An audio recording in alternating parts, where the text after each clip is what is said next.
Hello and welcome. Welcome to Opportunity Knocks.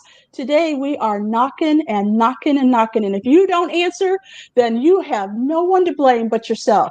Today we have a wonderful guest. His name is Scot Moran and our co-host, Lady Lou. And we are going to be talking about all kinds of opportunities that I think that you'll be interested in. Now, we're going to start with some side hustles and some jobs. And then we're going to let loose Scot, and he's just going to tear it up. Good morning. Good morning.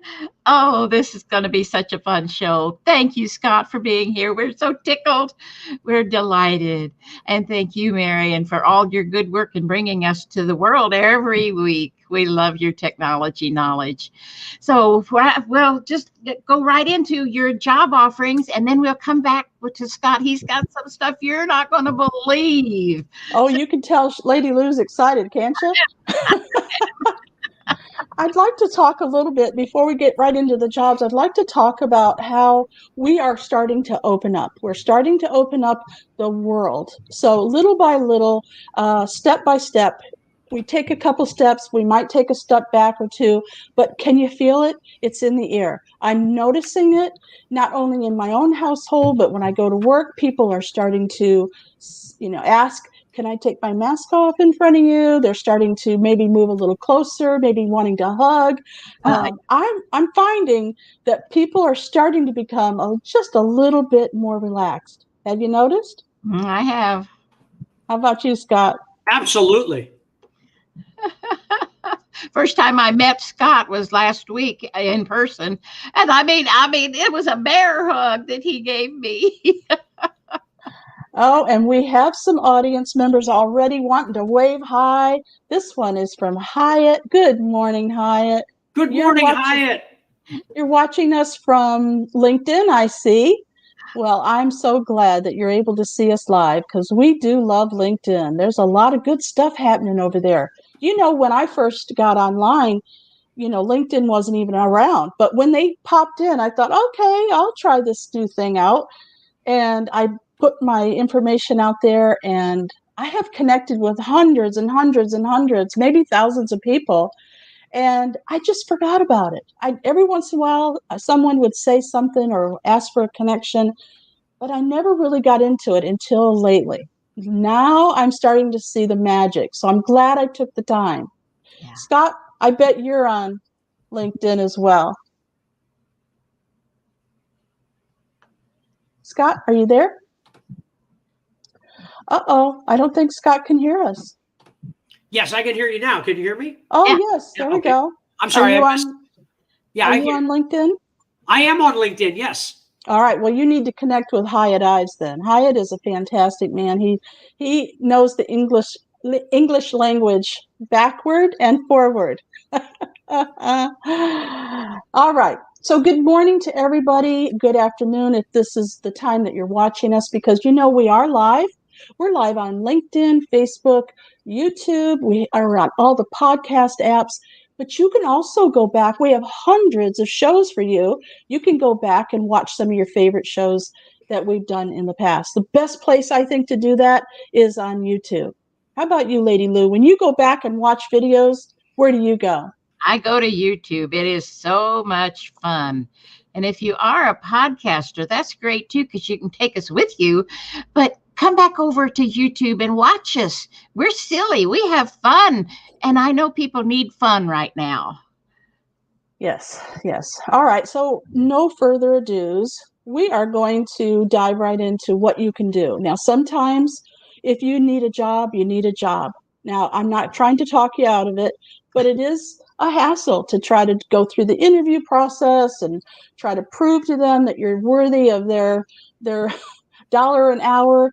But sometimes you need that. Okay. Sometimes things happen, especially with COVID, and you maybe lost your income and you need to feed your family. So I've got a couple of places I want you to go, but here's the deal. I only bring you remote jobs. Okay. I don't want you having to go somewhere, get in your car, drive to wherever it is, fighting the traffic, spending time driving back. I want you to be able to work from home. I'm not saying you have to stay home. I'm just saying I'm giving you the opportunity. All right, so let's get right into some of the things that I found today. This company that I found is not necessarily a company you apply for. They're the people that are going to help you find a job. Now, look at some of the companies that they're offering. Can you all see that? Yes. Wow. Yeah, let's look at some of these. So I know you've heard some. Dell is in here. Now, these companies all hire remote workers. So anybody see anything they know that they liked? Do you recognize anything? American Express? Oh yeah, there's a lot. Yeah. This was just a fraction of what I found on remote.co. So, yeah, think about how often you go out and look and see a product or a service and say to yourself, oh, I'd like to work for that company. Maybe not that often. If I were you, I'd go to remote.co and just look through some of these companies and see one that you really like, something that really calls your name.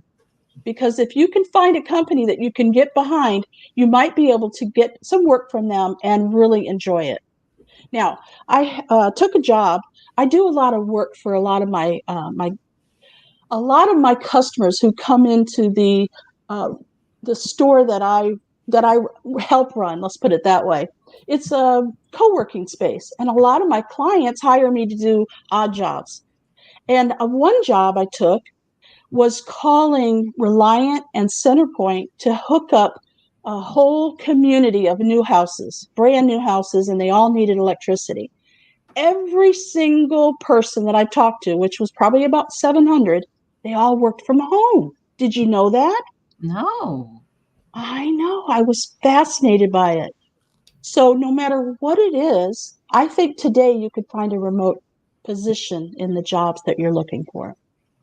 Right. One of the ones I saw on that remote.co is Flex Jobs. Now, you do have to pay for Flex Jobs, but it's not very expensive. It's like $15 for 3 or 4 months, something like that. You can always get a 50% off coupon. And they also have all remote jobs. Flex Jobs means you can be in your motorhome or you could be in your bedroom. It doesn't matter where you are. You can have a flexible job that allows you to pamper your family, your pets, yourself, and work from home. Do you all have any questions or thoughts or issues about working from home? No, I think it's perfect because who wants to get out and have to fight traffic, especially in the Houston area? It's so much easier just to walk into a spare bedroom or the corner of the living room like I am. You're there and you don't have to get really dressed up.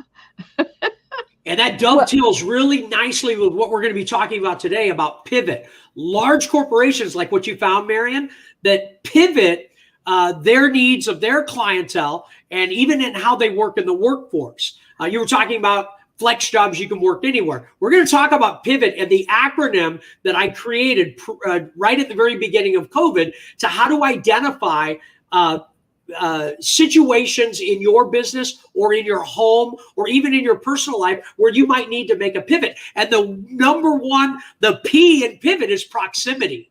And if you look at how these major corporations have changed the proximity of the workforce, allowing some of their workforce to work from home, you start beginning to see how the acronym pivot that we're going to talk about today begins to shape even a career change, where somebody might make a complete career change because they want to change the location about how they're doing business. So we're going to talk about pivot, but it's interesting that you're saying the same things because these large corporations have recognized that. They may call it flex work, but I call it proximity. Where are we working from now? We're working from home. What opportunities are available in being able to work from home? What does that put us closer to a target demographic or further away from? Some businesses can't work from home and they're struggling right now because they weren't able to make that pivot, to recreate that proximity. So I'm excited because what you're talking about is exactly what, like, I don't need to be pumped up anymore, but you're doing it anyway. So anyway. Oh, thank you, Scott, because Scott is a business development coach, and he's certified with Google and Zoom, and he's a Facebook application developer. I couldn't think of the word. And he knows all of this stuff. He knows how to help you grow your business. So if you're on this show, you're going to learn some new things. And I'm really excited to hear what he has to offer. One more thing before you let loose, Scott. I want people to know that you can contact us at any time. We are very friendly and very available. So if you would like to be on our show, or you would like to sponsor our show, or you would just like to ask a question, maybe we had someone on like Scott that you can't remember how to get to the video. Doesn't matter what it is. If you have a question, all you have to do is go to NaturalCuriosity.Life. There's a contact form, and you can be in charge of whatever it is you want to do in that link at the time. Wow. It's amazing. Yeah. Well, Scott. Take it away, Lady Lou. Yeah, let's let Scott tell us some more about this pivot thing, because this is really what is helping so many businesses grow, because they can't stay static like they've been all this many years, however many years they've been in business. They have to change and grow with the times, and that is a pivot, because it's a perfect word. So tell us what the rest of the acronym is, Scott. Well, here's the thing. You're going to have to hold on, Lady Lou, just like everybody else. I'm going to give it to you in bite-sized chunks so you can swallow it all. But it's interesting because you opened the show talking about COVID and some things that are going on in different workplaces. And COVID, the reaction in the marketplace right now to COVID is very divisive. You have people like me that are staunch constitutionalists, and I served honorably in the Army and the Marines, and I'm very adamant about my rights. But you need to look at the business, no matter what your opinion is on wearing the mask or not wearing the mask. Is it too political? Is it really a health crisis? Just the mask part. We're just talking about that. Yes, COVID is real. Notwithstanding that, the mask mandates and all of the liberty and the freedoms, none of that matters. And I want you to listen to close with me right now. If you're in business, none of that matters. Your political viewpoint does not matter. Your target demographic must perceive that you have taken them into account and you've taken measures, whether you believe in those measures or not, or they're not going to come in your store. So we've been seeing that there's some businesses that are very political, no mask in here, and they attract a certain clientele, and that's okay. And they're able to get through that. And they're big businesses. I would submit to you that most of the people listening to this broadcast today are not that big. And if you're not that big, if you have a home service business where you show up at someone's home, you better be putting on the booties. You better have a little looking like a hazmat suit, and you better have a mask on. And I don't care what your opinion is, because your target demographic needs to see that you've addressed their perception of a crisis, whether that perception is true or not. So we go into places all the time where businesses are cognizant of the consumer's perception of a crisis, whether that crisis is their perception is valid or not. They're showing their target demographic that they're addressing those perceptions. How is that important in pivot? Because all along in the history and the landscape of business, you should have been pivoting, and it shouldn't take COVID to cause you to pivot. Pivots can happen because your market may dry up. Pivot, baby boomers right now, the target markets that have hammered for years, decades. Life insurance companies have not changed, have not evolved, have not pivoted, and they're struggling right now because they're at the end of the baby boomer. The people now that are getting to be in their 60s, I'm on my way there. I'm at the end of the baby boomers. Those products do not appeal to me anymore. And the companies, the stalwart 100-year-old life insurance companies are struggling right now. I've been approached. I've retired from the life insurance industry twice with the same company. They brought me back after 10 years to remarket and do some exciting things. And I retired a second time from that company. In the time that I was gone, that company struggled with trying to make their products relevant to this generation because the baby boomer that they invested in is getting smaller and smaller in that crowd, and they never pivoted during that time. So it was very timely at COVID, when COVID hit and the shutdown began, that I started helping people pivot. So I've got an acronym that we use for pivot, and the first is proximity. Now, if you're in business now, you can download the Pivot Handbook, and I think Marian will put that up somewhere or show you how to get that. It's in the ticker going across, but it's mydigicar.host/pivot. You can also find me on Facebook. This broadcast is running on my Facebook stream right now, and underneath there, I'll put the link to the Pivot Workbook. Am I able to share a screen?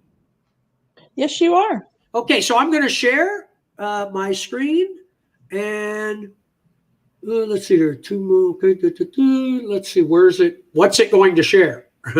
It's not giving me an option.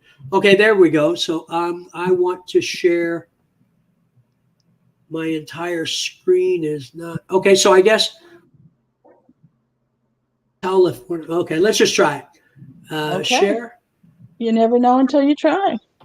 There we go. Share. So I think we're seeing me, right? Us. And then let's go to the Pivot Workbook. Are you guys able to see the Pivot Workbook? Yes. Okay, so this is the Pivot Workbook, and you can download it from the link that's tickering on the bottom there. There we go. Okay, and so if you already have a business, I'll just scroll here. We talk about how to create a pivot mindset. The questions to help you create a pivot mindset. If you already have an existing business, you should be talking about how to protect your sales process, your prospecting system, your sales funnel, and the safety of your product or service and other assets if a crisis were to happen. Marian and Lady Lou, we're in the Houston area. Houston is known for hurricanes and floods. You should be taking this assessment.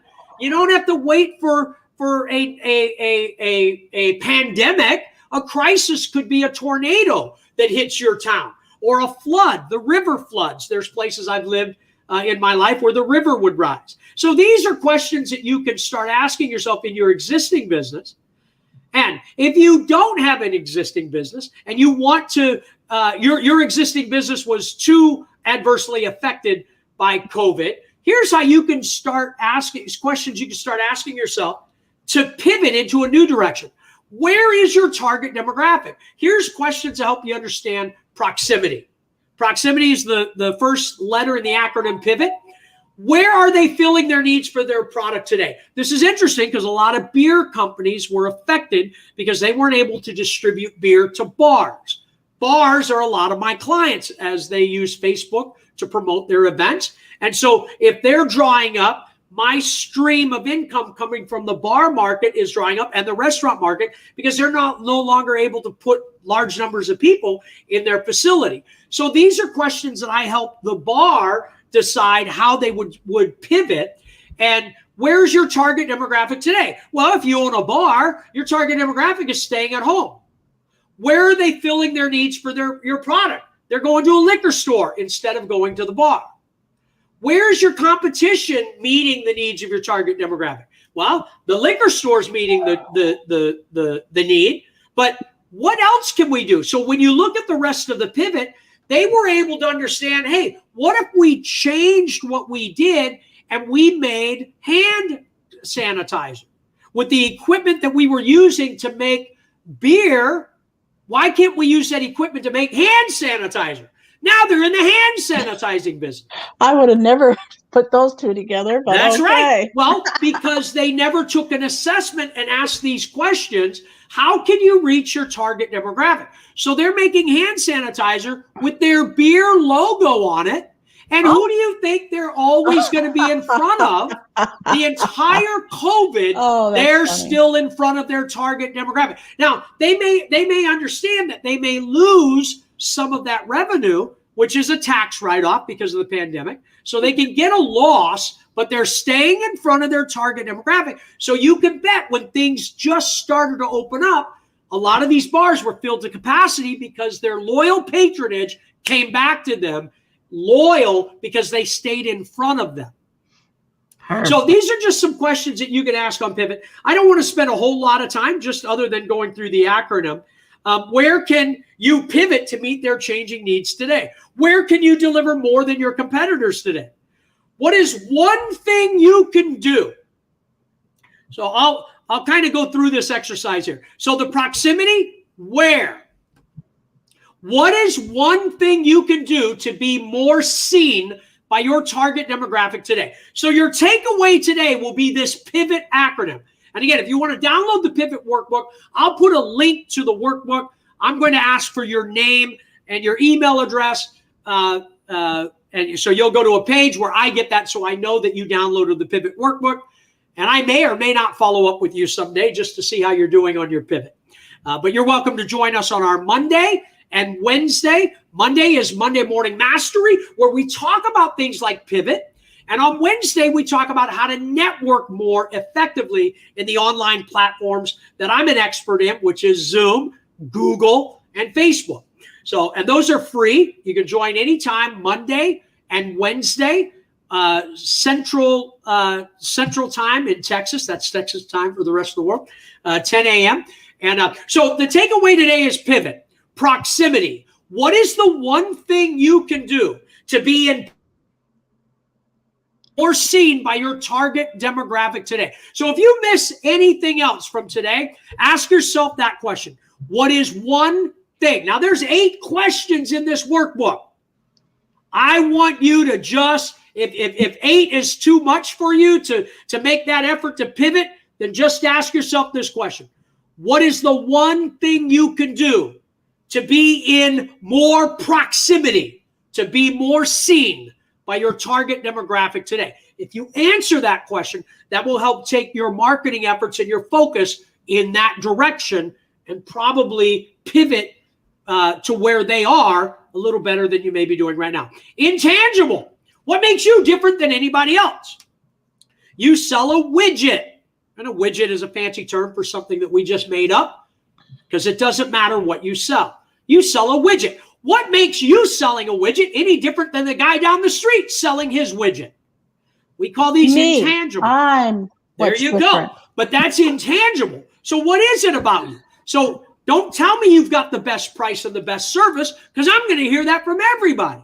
You might want to tell me, many years ago, when I was where you're at, I learned, and now you're talking a language that I'm familiar with, because you're sounding like you very much were in my position. I want you to think of your target demographic.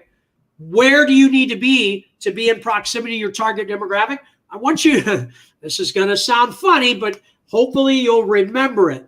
Where do you need to be seen by your target demographic? You need to be in bed with them. What do you think I mean by that? Yes, you need to be right beside them when they're lying awake at night and they cannot sleep because they have this overwhelming problem that you could probably solve if you just communicate to them in the way that you market to them, that you know what it's like to be right there beside them, lying awake at night, stressed with this problem, and you have the magic sleeping pill that's going to solve that problem. That's the intangible that you need to focus on. That's the thing that you need to do to make your pivot. What is one thing you can do to develop your goodwill in the community today? That's what an intangible asset is. It's goodwill in the community. I develop goodwill in the business community by hosting free seminars like this that help build up the business community. That's my goodwill. That's what I'm doing different than other coaches who are just focused on selling their program, who are just focused on communicating how great they are because they charge $10,000 for their coaching program. But you never get to see anything about what they do except a 30-second video where they talk about how good they are. You can come into a 1-hour show that we do on Monday, a 1-hour show that we do on on Wednesday, on any of the other platforms that we do, that we host free seminars like this one. This was a free 2-hour seminar helping businesses pivot during COVID. So this is the thing that I do, my goodwill to the community, that communicates that this is my intangible asset. This is the thing that separates me from everybody else. That and the cowboy hat. And don't dismiss this cowboy hat. This cowboy hat, oftentimes I'm the only one in the room with a cowboy hat. So when I begin communicating the fun in the marketplace, that begins to evolve my intangible asset that I'm a fun guy to work with. Lady Lou will tell you I'm a fun guy to work with. Yes, All right. yes. So proximity, intangible. Proximity. Where can you be closer to your target demographic? Intangible. What are you communicating to your target demographic that makes you stand out? Now, I have a little saying, and I don't have the picture ready because I didn't know I was going to go in this direction, but I have a picture of me. Where did I go? Oh, there we go. Okay, I have a picture of me riding my horse to Starbucks. I used to ride my horse to Starbucks every day for a couple of years when I lived in Fort Worth. Now, how many of you listening to this broadcast know who your mayor is? I would imagine a lot of people know who their mayor is. Mm-hmm. In networking, we have a saying, and I think, ladies, you heard me share this with one of your clients the other day. You may know who the mayor is. Success in networking, everyone believes that success in networking is not who you know. Okay? Success in networking and building your database is who you know. That's what everybody says. Well, it's who you know. I know the mayor. I know these people. It's who you know. I'm going to submit to you that myths that really blew up during the pandemic. That's a myth, because if you know the mayor, which I imagine you do, because you know who your mayor is, you should be successful. And you know a lot of people. So why isn't your phone ringing off the hook right now during this broadcast? Because it might be a little more than just who you know. I knew the mayor, but when I met the mayor in a way that the mayor now knows me. The mayor was sitting outside the Starbucks. When I walked out, I didn't know who the mayor was. I was new to that part of Fort Worth and Arlington. It was actually the Arlington mayor. He came over and said, hey, how you doing? I said, fine. I was supposed to know who he was. I didn't. I said, fine. I walked out with my cowboy hat. He was standing by my horse. Said, I've been waiting 45 minutes to meet you. I go, you have? Who are you? He goes, I'm the mayor. I go, no, you aren't. You don't got boots or a cowboy hat. How can you be the mayor of any city in Texas?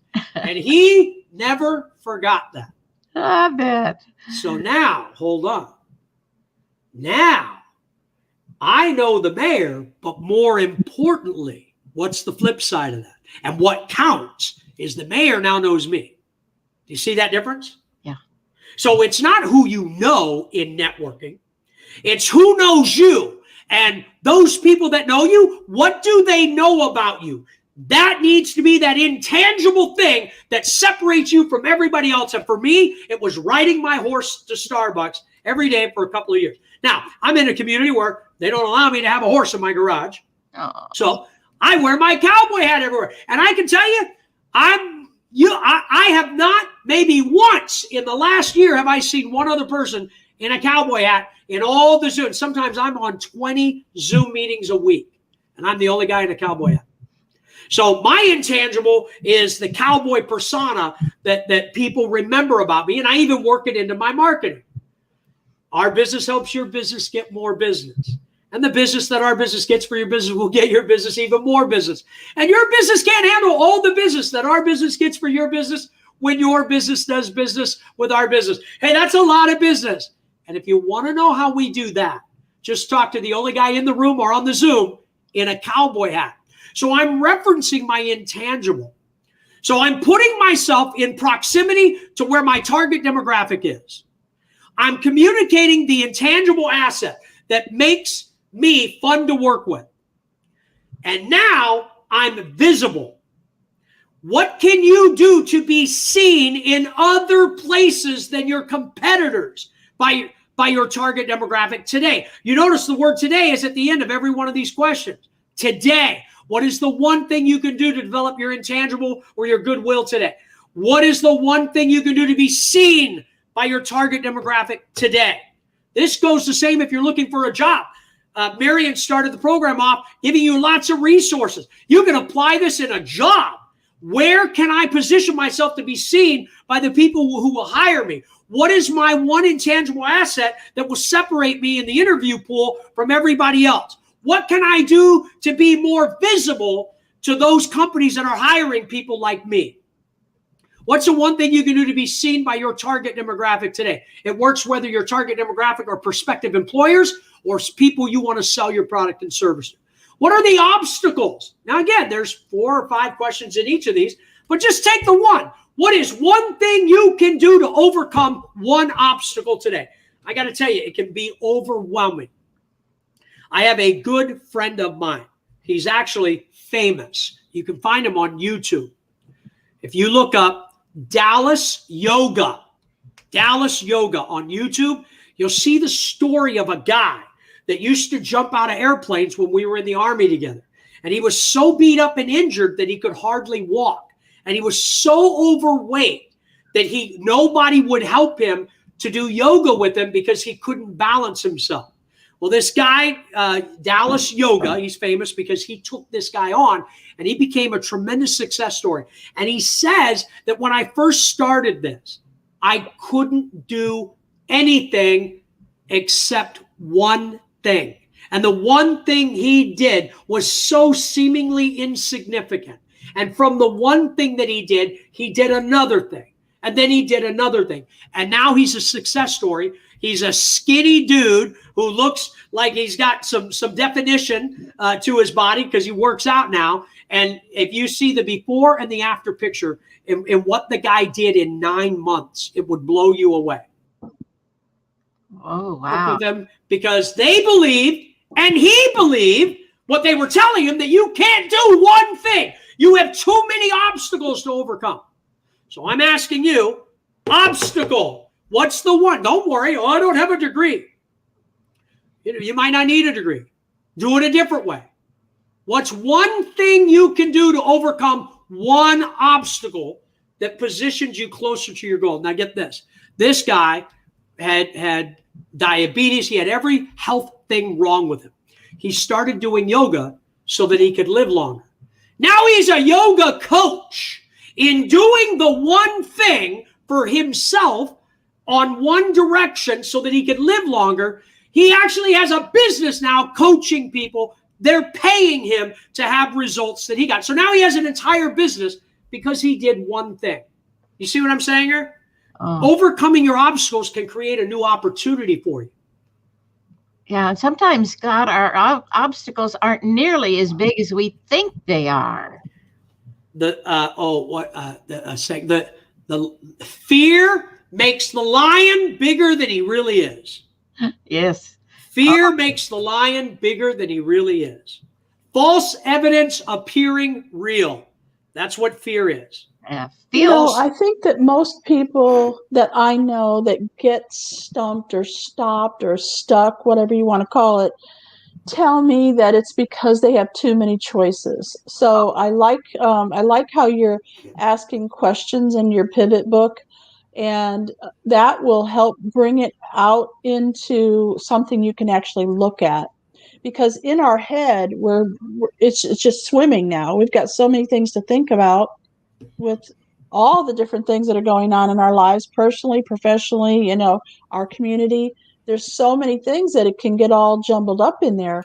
So anything that we can do to help narrow it down. I'm going to give you a real good example. I had a friend that long time ago, when podcasting first started, he was like the king of podcasting. And I said, can you help me get a podcast up? Oh, sure, Marian, absolutely. He said, now you can do this and blah, blah, blah, blah, blah, or you can do that and you can blah, blah, blah, blah, blah, or you can do this and you can do it that way. And I went, whoa, wait a minute. It sounds too complicated for me. I can't, no. And so I finally had to stop listening to him, even though he knew everything about podcasting. I had to finally say, stop. And I had to look it up myself and figure out the way that I could do it.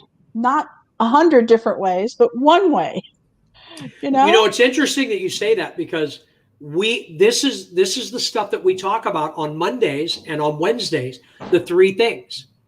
And that there can be 50 things, but what are 3? What are 3 simple things I can do today? If imagine now, because you've been in those workshops, imagine now if that guy had attended our workshop, because you could have been a client. You are podcasting and you are doing terrific things now.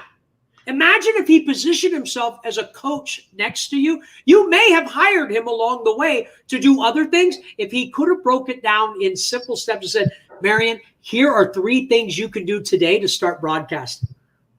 Yeah. And then he could have, so take that own experience, your own experience of what you went through, and see how much different it would have been if he would have just thought this through and said, oh, she doesn't want to hire me. She wants to do it on her own. So he dump trucks you full of information and makes it difficult. And he could have had a better effect if he said, Marian, I get asked that a lot. Here are 3 things that I put together that should get you started on the right track. And guess what? When you get to number 3, if you would have got stuck, because you probably would have, because it might have got overwhelming, but he just overwhelmed you in the beginning. You might have called him back and said, hey, dude, I'm at number 3.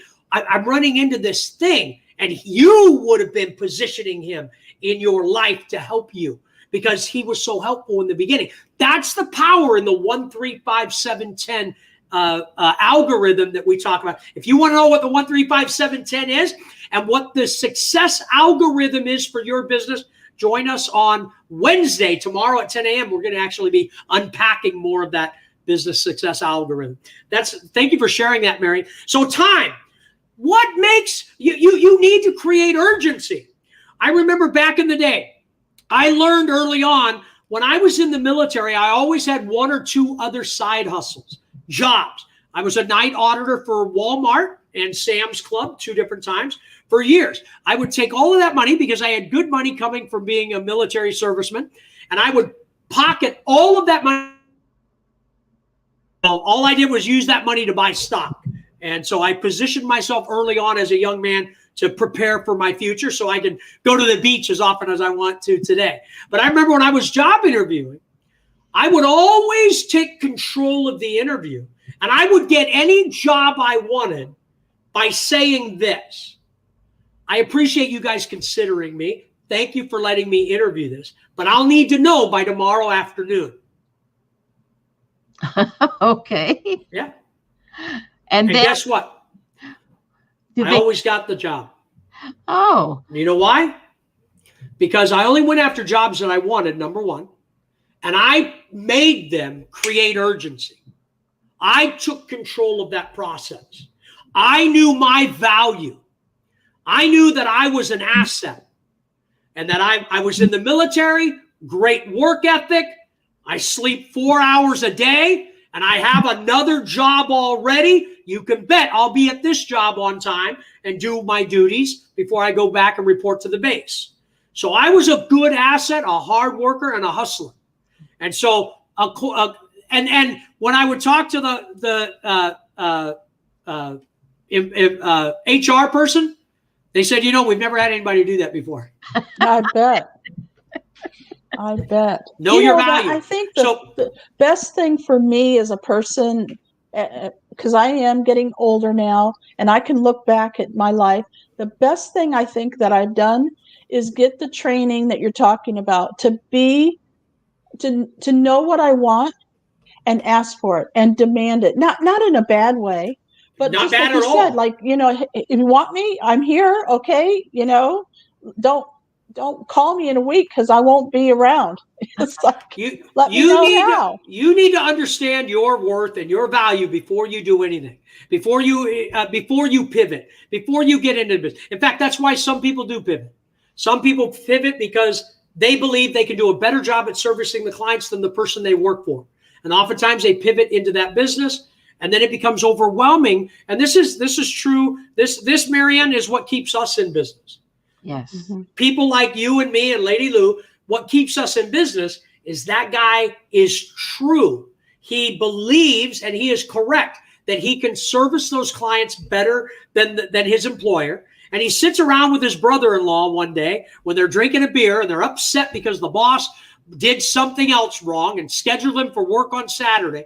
And they go, this sucks. We can get a van and go clean carpets ourselves. We can do this better than he does, and we can charge less because we don't have the overhead. That's the story of most startups. Exactly. The problem, and where you and I come in, Marian, is because they're great carpet cleaners, but they're lousy business people. And they began down that road. And the first couple of clients, they love them. But by the time they get a calendar full of customers because they did so good, now they're cutting corners and they're doing everything the wrong way. And they're not paying their taxes. And they're not using software to follow up. And they're not doing the things because they are great carpet cleaners, but they are lousy business owners. That's and bad. So we come in and then they shortcut us. Hey, can you do it for less? I'm sorry. You need me to be doing it for a lot more, but I'll do it at this price level because you need a professional to come in and handle this part of your business. And so knowing your value, knowing that it's okay to create urgency with your target demographic. Hey, because of COVID, this is only going to last until the stimulus checks run out. 3 weeks after the stimulus check is gone, we go back to another program. You know, if you're watching this from any other place besides here, which is like the Houston, Texas area, if you're a plumber or you're a house leveler or you do any kind of home repairs, you should come here because you need to move to Houston. I called yesterday to get a plumber and also a house leveler. And do you know the first available appointment is April 14th? Now, it's interesting you say that, Marian, because I want to tell you right now, I'm going to give you the rest of what Marian is telling you. Yes, you can come to Texas during a crisis, and the government licensing agencies have a program so you can be credibly licensed during this emergency. So they waive a lot of residential requirements that allow you to get here, and in 2 days, you're doing business. So that is a very good plug. If your business, if you're in Arizona and you repair, get to Houston because the state licensing agencies have provisions in place to allow you to start working as soon as you get to town. And you do want to contact those state agencies and not do it on the side, because doing it on the side is illegal. But come to Texas. Texas is a land of opportunity. Always has been and still is for people who know how to pivot. Like I segue in there. Okay. I do. I'm really excited about your pivot, and I know we're running out of time. And I do want to give Lady Lou a few minutes to talk about something, because she's kind of quiet today, and one of the reasons for that is she is starting to pivot. She is taking Scot's advice, and she is moving into a brand new area. It's not even a brand new area. It's a different way of looking at what she's really good at. And so I'm really excited about that. And if you come tomorrow, Wednesday, to two different things that you can come to. Scot's at 10 o'clock, right, Scot? Yep. And Lady Lou has a networking event at 12 o'clock. And so if you can make those two, you can really dig in and learn more about pivoting and do some networking while you're at it. So you got some time tomorrow? Check it out. Great. And you know, it's really exciting because what you just said, man, how can you only do this for an hour? You guys are nuts. You get all this content in an hour. I want to keep going. What you said is so true, because sometimes you don't need to pivot big things. It just might be a mind shift, a little pivot, something. And then that creates what I like to call sometimes a pivot is just a little hinge that swings open a big door. A little hinge that swings wide open a big door. And all you did was pivot. Just a little mindset, like you said, Marian. Just a little shift, and boom, a whole new door opens up that allows you to take advantage of that simple little mind shift strategy. Yes. And Scot, as I understand it, this pivot thing has a workshop. Is it coming up right away? If you go to my Facebook and become my friend, or you don't even need to become my friend, you can look up in Facebook. You can go to, it looks like this. It's a Facebook group, and it looks like this right here, right here. Pivot. Here's the Facebook group. Facebook group, Pivot Workshop. And you'll see it there, and you can download the workshop itself is in here. A lot of other workshops that we've done are also in here. Oh, great resource. So, but the pivot, the whole recording of that pivot workshop is in there. Oh, that is beautiful, Scott. Thank you. And I just want everyone out there watching us or who will soon watch us on a replay. Scott gives a whole lot more than he earns, but he has to make a living also. And his prices are so reasonable. And he does give the work. I mean, this man is up in the middle of the night working for me right now. And it is just so refreshing to know that there's someone out there who can do all that technology stuff that I don't know how to do and do it for me and do it quickly. Because I'm going to have a brand new website. I'll have brand new Facebook page, Twitter, LinkedIn, and Instagram, which I'm not on yet. So it's all coming together because of Scott and because of the fact that I took action and called him and said, I need to talk to you. And you can do the same thing. Now, cough up the money, go borrow it at the bank, whatever it takes. Oh, it's not that expensive. No, it's really not. Some of us have to borrow money, but it's worth it because you'll get that in return so quickly because of what he's offering. And I know it's a blatant plug for Scott. I appreciate it, Lulu, but I actually don't plug that. And I appreciate you doing that. Because I want people to come to me without me soliciting them. Because I learned years ago that you can get paid doing what you love. I didn't stay up till 2:30 in the morning because I had to get a project done. I stayed up till 2:30 in the morning because I like what I do and I get to do it for you or someone who values what I do. And I get to pick my clients. So I appreciate the plug, but I actually don't do these to get a plug. No, I don't do these because I believe that if you help enough people get what they want, you don't even have to ask for it. The law of reciprocity. She can't help herself. Okay, this I know, and I appreciate you, lady. And I know that really Lady appreciate can't help that. herself. Thank you so much. Yes, and I do want you to come to her lunch with her friends. It's every Wednesday at 12 o'clock, and all you have to do is let her know that you'd like to come, and she'll send you a link. Lady Lou is a giver as well. So I think that we all attract what we're really focused on. And all of us, the three of us here and the people that we hang out with, we're all focused on giving. Givers gain. I've heard that so many times, not just from B&I either. Givers gain, they really do. And if you want to hang out with people like us, then I think you should plug in. There's so many different opportunities to do so. Thank you for joining us today, Scott. And Lady Lou, you're always such a great co-host. Thank you, everyone. We appreciate our audience also. And Scott, you were delightful. Thank you. And we appreciate you so much. And thank you, Marian, for all your great technology. And all the links are below the videos. No matter where you find us, there you will find the links. And I'll make comments and put these new two videos, or links rather, that Scott gave us about the pivot. I'll put those in a comment below the videos. So thank you again for everyone. And we appreciate you and see you down the road. Bye-bye. Bye.